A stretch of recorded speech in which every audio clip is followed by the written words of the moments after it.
बुलढाणा जिल्ह्यात 6,23,000 लाभार्थ्यांना स्वस्त धान्याचा लाभ मिळवण्यासाठी ई-केवायसी प्रक्रिया पूर्ण करावी लागणार आहे. 28 फेब्रुवारीपर्यंत ई-केवायसी न केल्यास लाभार्थी स्वस्त धान्यापासून वंचित होऊ शकतात.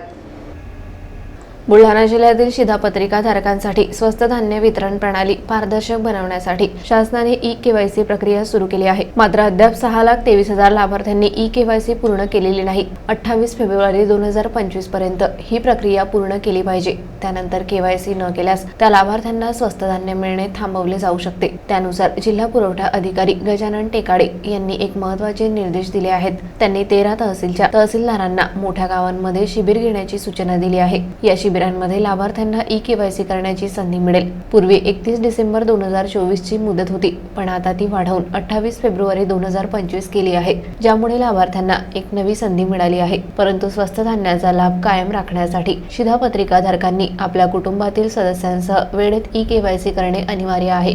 जिल्हा पुरवठा अधिकारी गजानन टेकाडे यांनी या प्रक्रियेसाठी शिबिरांमध्ये सहभागी होण्याचे आवाहन केले आहे.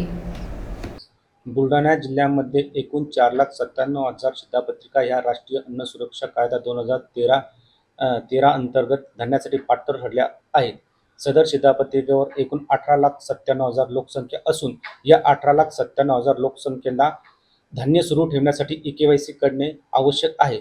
परंतु 18,97,000 लोकसंख्येपैकी 12,57,000 लोकसंख्येने आजपर्यंत ई-केवायसी केलेले आहे असून उर्वरित शिधापत्रिका धारकांना ई-केवायसी केलेले नाही. उर्वरित शिधापत्रिका धारकांनी दिनांक 28/2/2025 पर्यंत ई-केवायसी करणे अनिवार्य आहे. जर त्यांनी ई-केवायसी केली नाही तर त्यांचे धान्य भविष्यामध्ये बंद होऊ शकते.